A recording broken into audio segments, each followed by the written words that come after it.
Capítulo 2 A Pedra Fundamental.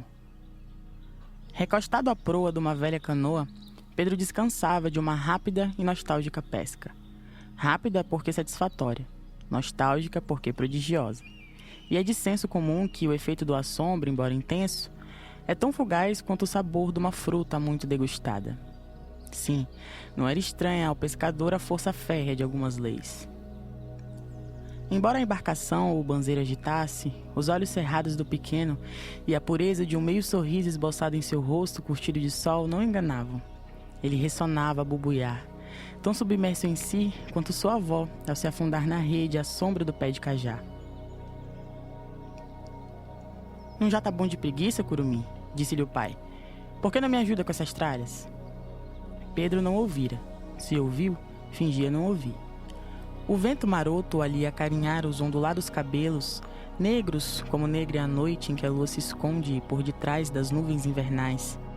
As mornas gotinhas d'água a lhe salpicar o rosto eclipsado de cansaço. O resmungar das ondas a quebrar sobre o casco calejado da canoa. Tudo transmitia ao menino uma sensação de alheamento da vida.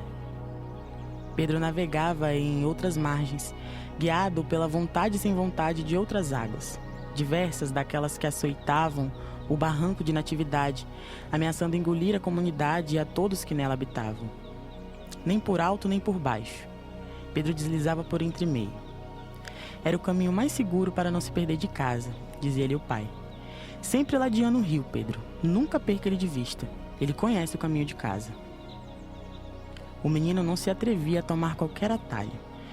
Um dia, enquanto pescava, Pedro admirou-se com uma águia que sobre a superfície das águas pairava. Sonhou em ser um pássaro e contemplar o mundo lá do alto. Afinal de contas, logo abaixo estaria o rio, a lhe indicar o caminho de casa. Mas como ser pássaro? Como voar? Não satisfeito, cismou em ser peixe e conhecer o fundo das águas. Sentado na polpa da canoa há mais de 4 horas, nenhuma fisgadinha no anzol ele havia sentido. O pai ia na mesma, nada de nada.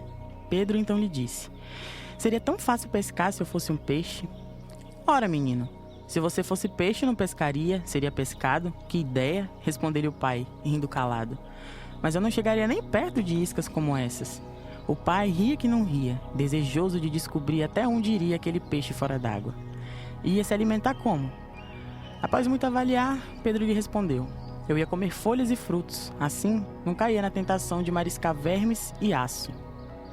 Avermelhado por sufocar uma gargalhada de congestionar até seu curi de dieta, o pai extravasou, ruidoso e demorado, levando o garoto a enrubescer diante de tão desusada espontaneidade.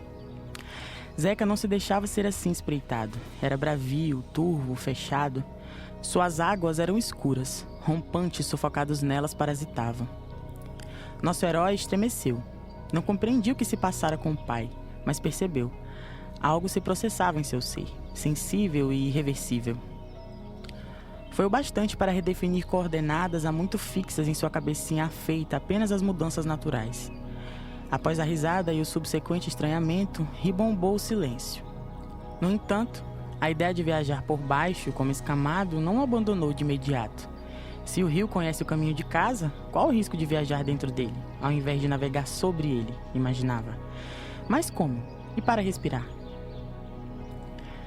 Pedro vivia com a mãe, o pai, a avó e 2 irmãos miúdos.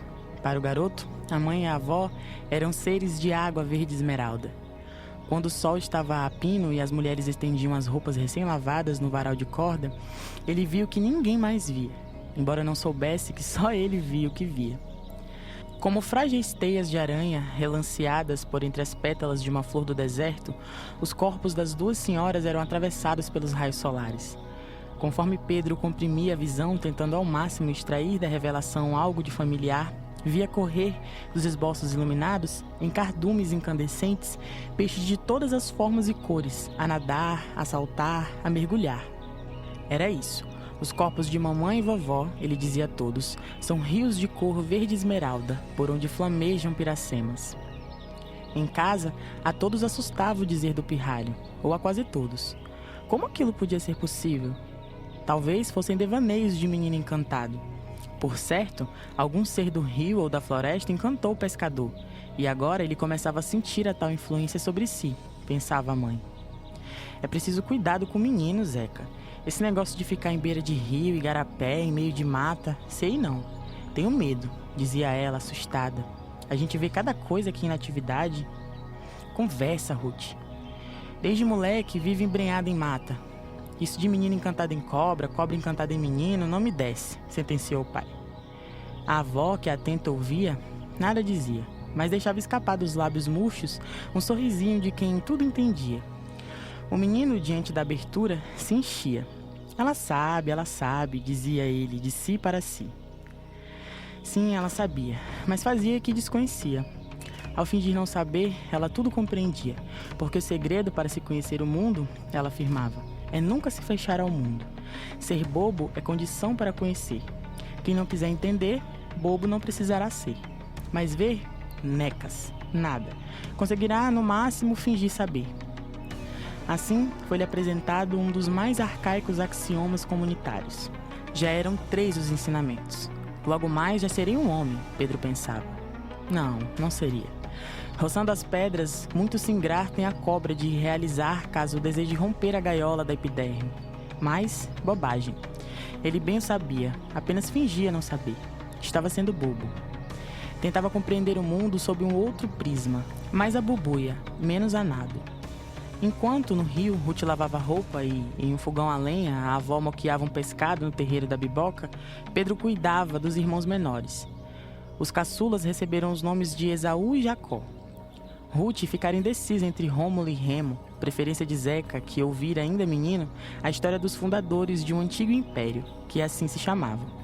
Cosme e Damião, Caim e Abel também foram cogitados. Colhidos da escuta atenta às missas de domingo, rezadas por Padre Antônio na igreja de Natividade.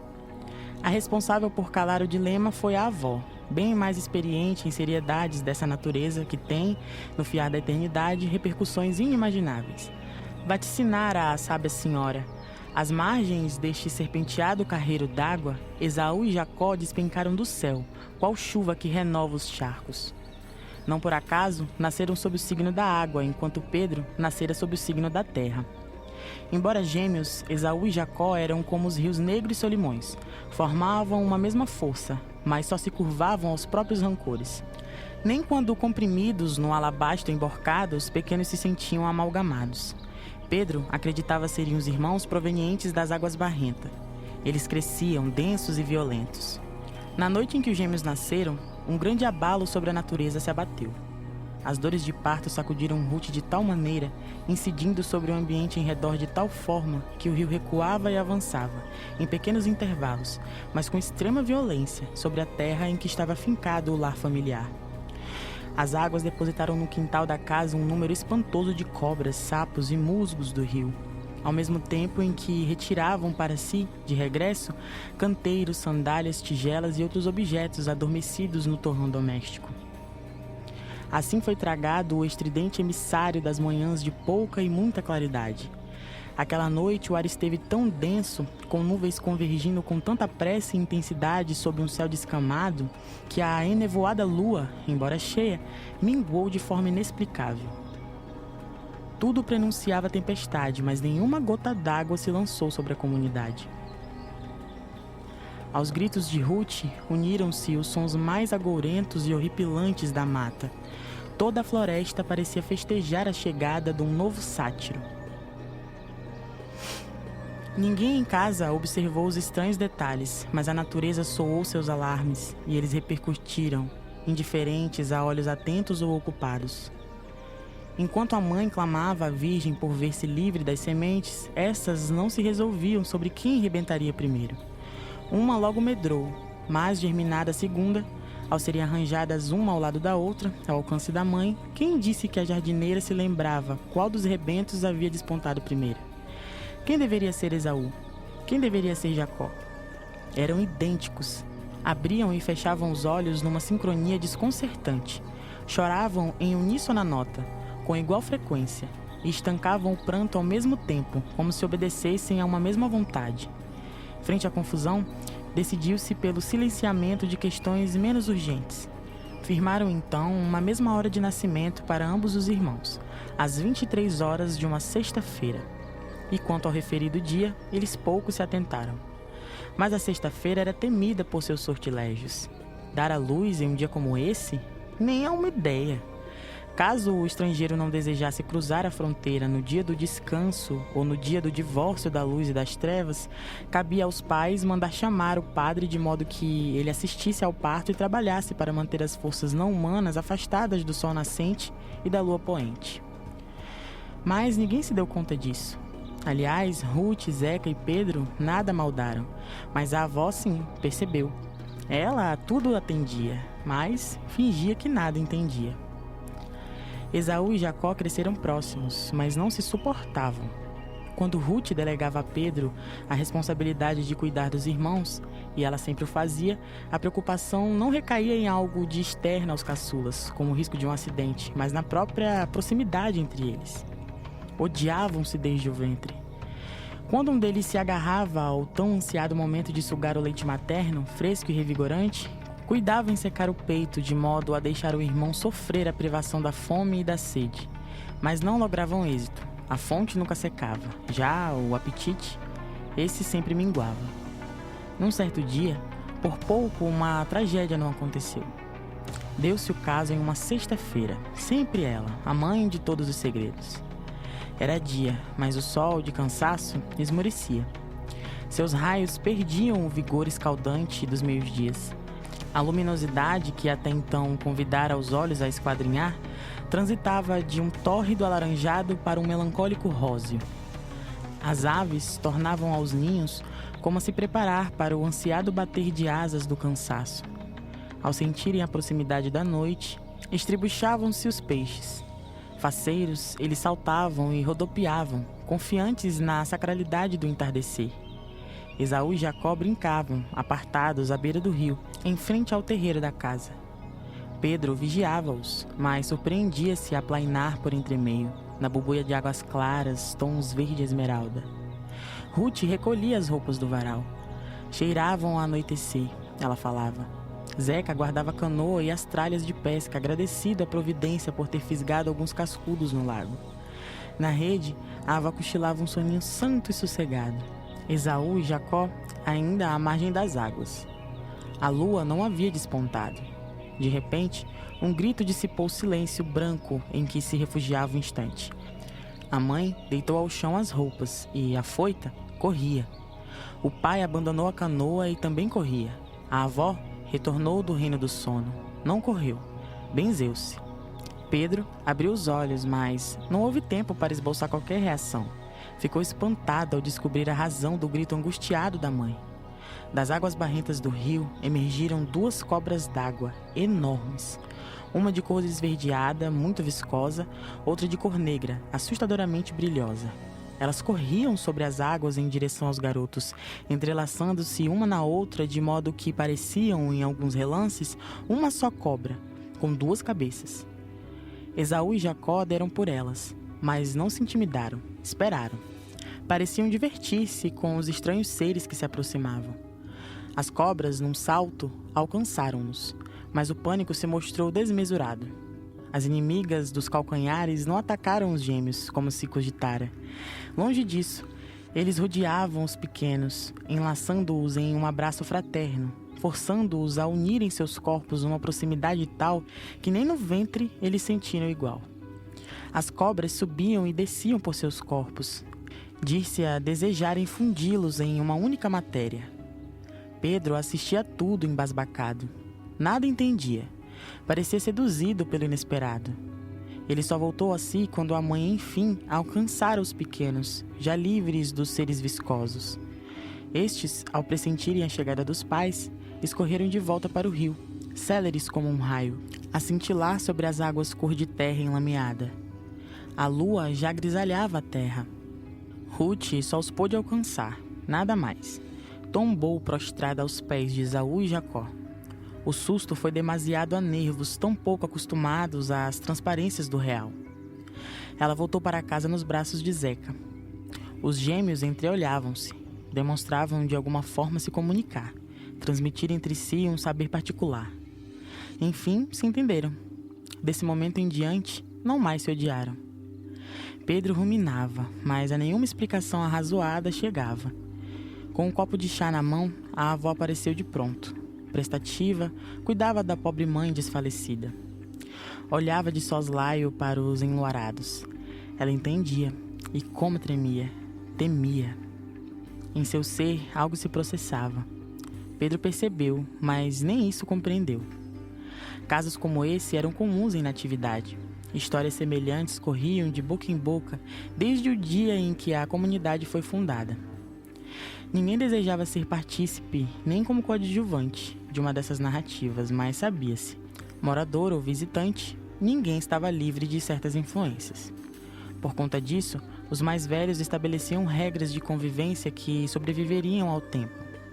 Estratificou-se então um conjunto de normas sem igual no mundo. Por exemplo, quando o sino da igreja repicava às 6 da tarde, todos deviam estar em casa, portas e janelas trancadas, velas acesas, orações encaminhadas, prontos para dormir. Crianças e mulheres estavam proibidas de andar sozinhas nas matas e às margens de igarapés, rios e lagos. Ir à mata ou à beira de cursos d'água em dias de sexta-feira, com a lua a clarear o terreiro, era caminhar sobre um mundo do avesso, com outra lógica, outra atmosfera. Atividades como pesca, construção de canoas e casas não podiam ser realizadas nesse dia, só ardesse ou o luar aclarasse. Uma sorte trágica estava reservada aos homens que desafiassem a norma e a caça se lançasse. Quando por alguma razão um insólito escasseava, o tédio se entranhava. Não fossem os casos comungados de hora em hora, como um espanto nosso de cada dia, morreriam de cansaço os moradores de Natividade. Para salvar-se do enfado, eles organizavam procissão, arraial, quermesse. Tudo era desculpa para juntar os assentos dos vizinhos, as barracas de comes e bebes, a fé e as memórias do lugar. Diversão grande os moradores tiravam da chegada de gente nova na localidade. Não havia acanhamento ou deixa para depois. Pendurados nos ouvidos dos turistas, eles ficavam a tecer, fio a fio, o bordado pontilhado da história local.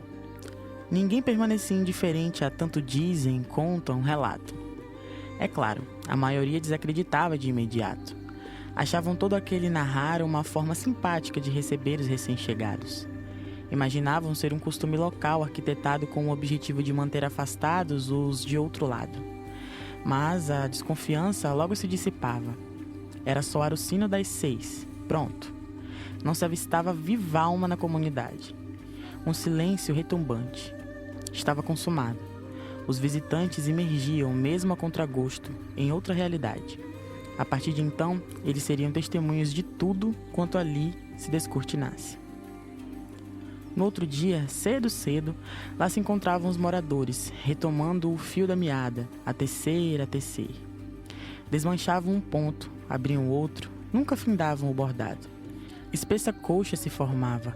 Os estrangeiros se adaptavam rápido àquele modo de desfiar o carreiro das horas. Ficavam ávidos por mais relatos. Já não eram os locais que caçavam ouvintes. Os de fora é que não mais arredavam o pé das janelas dos guardiões dos mistérios. Onde se deu o caso das crianças transformadas em cobras? Eram ainda vivas as cobras? Quanto mais responder, mais questionar. Quanto mais fiar, mais desvelar. Queriam saber sempre o sumiço de Jacira. E o tal uivo por toda a comunidade atestado? Pedro conhecia bem a história de Jacira. Resistia a ir dormir tendo-a ainda fresca na cabeça, mas gastava os minutos a remendar os atalhos de sua costura, de forma ainda primária. E não era só ele. Fácil era encontrar um iniciado disposto a revelar os arcanos encerrados naquele caso. Trabalho de muitas mãos, os moradores transformavam-no em um intrincado trançado de palavras, sons e imagens. Quem não acreditava em tais crendices populares era Zeca. Ouviu o uivo, sim senhor, e era de botar até o diabo de cabelo arrepiado, disse o velho. Mas isso é uma coisa, outra coisa é pensar que a pobre da moça... Bem, não, nisso eu custo acreditar. Então qual a explicação para o sumiço de Jacira, homem de pouca fé? Perguntaram, certa feita, seus amigos mais empolgados com a tragédia. Ele não sabia. Apesar da incredulidade do pai, Pedro não duvidava. Chegou a sonhar com o uivo, e não apenas na longínqua noite do ocorrido.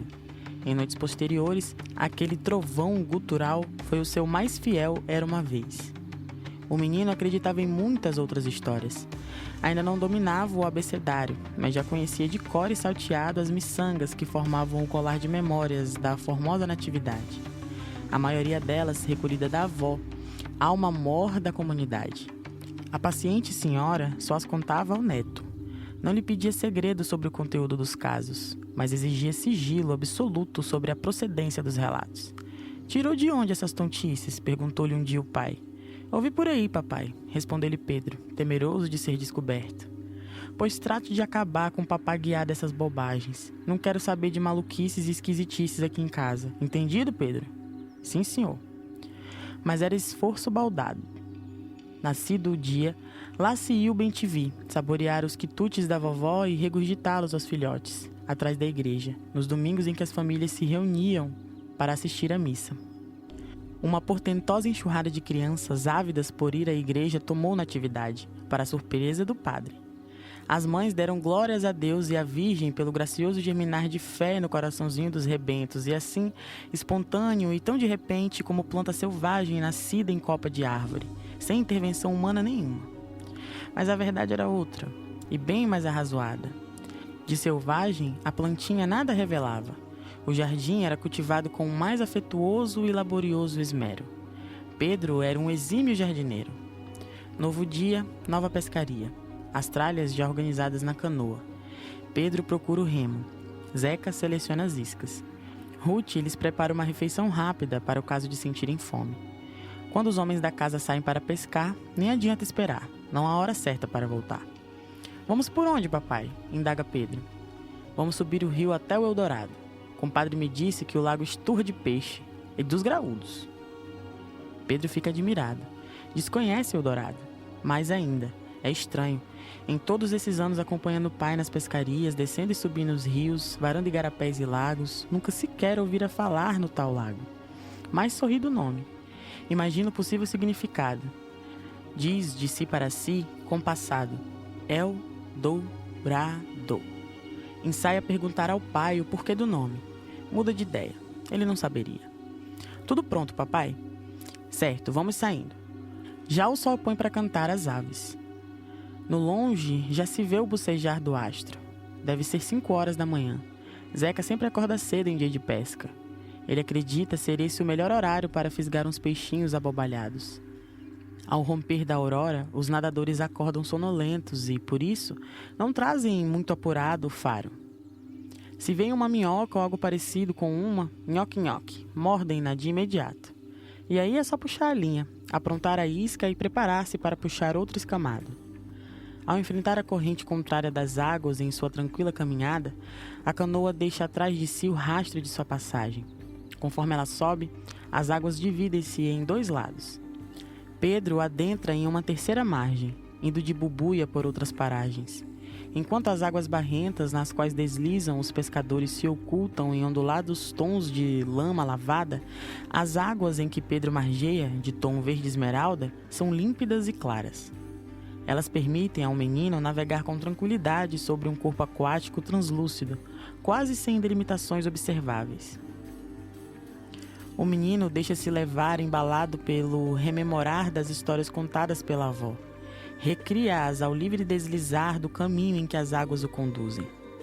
Os peixes florescentes que acompanham Pedro em suas incursões ao reino das águas esverdeadas, longe de se camuflarem em tons de esquecimento, iluminam com suas escamas a vereda em que bubuia o argonauta. Os flamejados navegantes são de todas as cores imagináveis. Suas formas, embora semelhantes à de qualquer peixe, ganham em tamanho e detalhes. Eles parecem ampliados em suas particularidades. O menino consegue ver até o abanar de suas guelras, vermelhas como coloral. Pedro deixa-se ir a pensar nos irmãos.